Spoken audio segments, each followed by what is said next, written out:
To be clear, sorry. Take your time. To be clear, I blame Larry Nassar, and I also blame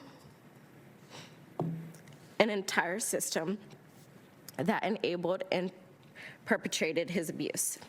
Not only did the FBI not report my abuse, but when they eventually documented my report 17 months later, they made entirely false claims about what I said. What is the point of reporting abuse if our own FBI agents are going to take it upon themselves to bury that report in a drawer? And it disgusts me that we are still fighting for the most basic answers and accountability over 6 years later. And the survivors of Larry Nassar have a right to know why their well-being was placed in jeopardy by these individuals who chose not to do their jobs. Good evening, Black people and all allies fighting for Black liberation, Black prosperity, and Black joy. I'm Charles Blow, and welcome to Prime. Powerful and emotional testimony today from 4 top U.S. gymnastics on the sexual abuse case that shook the sports world. Simone Biles, McKayla Maroney, Raisman, and Maggie Nichols blasted the Justice Department and the FBI's mishandling of one of the largest sexual abuse cases in U.S. history. Each told their shocking and moving stories about the abuse they faced at the hands of former U.S. gymnastics doctor Larry Nassar, who is currently serving a 40 to 175-year prison term. Allegations against Nassar by more than 150 women and girls were first brought to the agency in 2015, and 6 years later, the survivors are still waiting for answers and accountability. After the gymnasts testified, FBI Director Christopher Wray, who took the helm in 2017, had this to say about the agency's mishandling of the cases. Take a listen. The actions and inaction of the FBI employees detailed in this report are totally unacceptable. The kinds of fundamental errors that were made in this case in 2015 and 16 should never have happened, period. Joining me now to discuss this, Washington Post sports reporter Liz Clarke and UltraViolet Communications Director Bridget Todd. Liz, I just want to get your gut reaction to the testimony we heard today on the Hill. Awe, respect for the strength of the women testifying, kind of a simmering anger as elements of the timeline that they underscored and hit over and over that I knew, but they brought into such stark relief. It has been 6 years since the first athlete came forward to USA Gymnastics, 6 years, and the only person in jail is Larry Nassar. But this was not about what Nassar did to them. This was about what the FBI, USA Gymnastics, US Olympic Committee failed to do in response to this information. That at various levels, particularly 2 FBI agents, sat on, misrepresented, did not act on, and in the crucial 15-month span in which the FBI did not act on this, between 70 and 120 other gymnasts were assaulted, some for the first time, some brand new. So just the levels of outrage I think any viewer would feel is certainly what I felt. Bridget, where do you place the blame for what happened to these young women and girls? They spread the blame pretty wide. How do you see it? I think they're absolutely correct to spread the blame wide. I think there is so much blame to go around. You know, individuals and institutions who cover up sexual abuse, they must be held accountable. But it's the FBI, the Gymnastics Federation, all of these different systems all failed these young women. And there has to be accounting on all parties. But we really can't have that accountability if the people who are supposed to be holding the FBI accountable just don't show up. And so I really want to know, where the hell were the Republican members of the judiciary who were absent? Where was the Department of Justice? I think that we need answers, and I think there is so much blame to go around. But ultimately, these problems do not begin and end with Larry Nassar. They're systemic, and we need systemic cultural change to make sure that these kinds of things don't happen again. Liz, these young women have been waiting for 6 years for more answers and more accountability. Where does this go from here? How do they get some more answers? Are these FBI agents liable in some way, and should they be punished, if not arrested, for what they have done?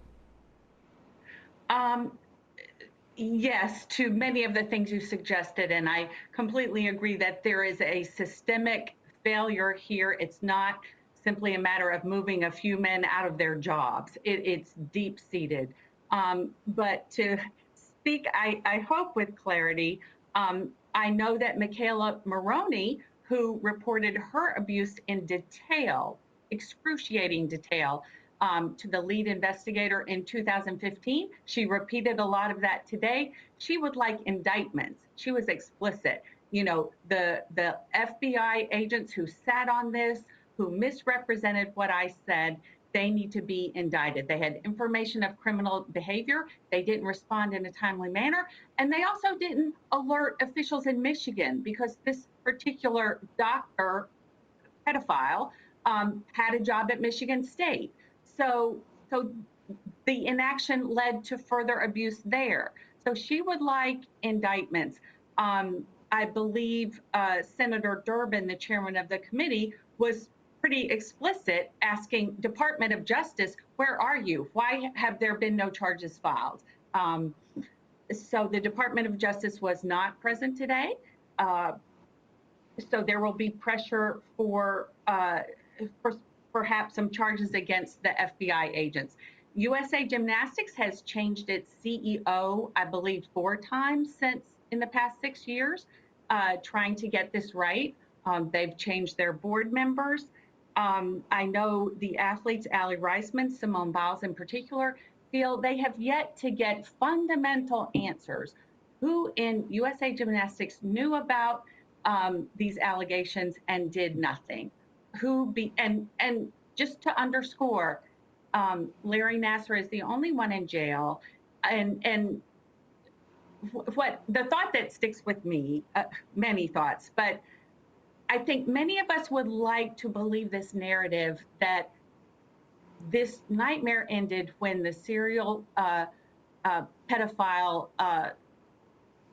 doctor was put in jail for the rest of his days, that has brought the narrative to an end. But these women, as they made clear today, in turn, they are continuing to be victimized by inaction, by self-dealing, by totally screwed up priorities, that gold medals matter more, sponsorships matter more, image, PR matters more than your well-being. Bridget, how harmful is it for other survivors of sexual abuse to see that these women did what they were supposed to do? They told the authorities, and the authorities did nothing. What signal does that send to other people who want to step forward and see that this is how those allegations can be treated? Absolutely. I mean, these gymnasts, they sacrificed so much to tell their stories, not just to relive the trauma of the abuse, but then also not being believed by the people who were in power, who were meant to protect them. And I think it really does send a signal that people don't care about sexual abuse. And I think for all the survivors who are listening, I can understand why they might see this and think, well, gee, I don't want to stand up and tell my story. But we need to send a very clear signal that abusers and those who protect them, those who enable them, will be held accountable. Anything else is just an affront to all the survivors out there who might be watching. Liz, are there now enough guardrails in place that this would never happen again? Or have enough changes not been made to your kind of satisfaction that this is a issue that has been solved in USA Gymnastics? I think only the naive or wishful among us would believe that the guardrails were in place and let's all sign up our kids for high performance sports across the spectrum, because abuse, will be flagged and alerted and dealt with in a timely manner. Tragically, no, I don't think we're close. Allie Raisman, one of the comments she made, she was asked specifically her impression of the effectiveness of the U.S. Center for Safe Sport. And this is an entity, ostensibly a private, separate, independent watchdog agency that is a clearinghouse for all Olympic athletes, anyone on that track, irrespective of the sport. If you are being abused mentally, psychologically, physically, sexually, this is where you go as a safe haven without fear of retribution from your coach, from your sport. This was formed in 2017. Now, she was saying this is basically just a total joke. To be clear, it is funded by the U.S. Olympic Committee, the entity it's supposed to report on. So, of course, its interest is in PR. I've certainly, through reporting, heard it's just simply not funded at a legitimate level to do the bulk of work it's supposed to do. So that is a long-winded way of saying, here's a guardrail that has a good name, it's funded, it's supposed to be independent. The description sounds very, very good, but in reality, it's not an effective guardrail, according to athletes. And when I shared what Allie Raisman said about safe sport on Twitter, many athletes, I shouldn't say tons, but that resonated with a lot of athletes. So she is not alone in feeling that that is not an effective guardrail. Bridget, Todd, and Liz Clarke, thank you both for joining me tonight. Very important story. Next up, the Department of Justice messes with Texas. You're watching Prime on BNC.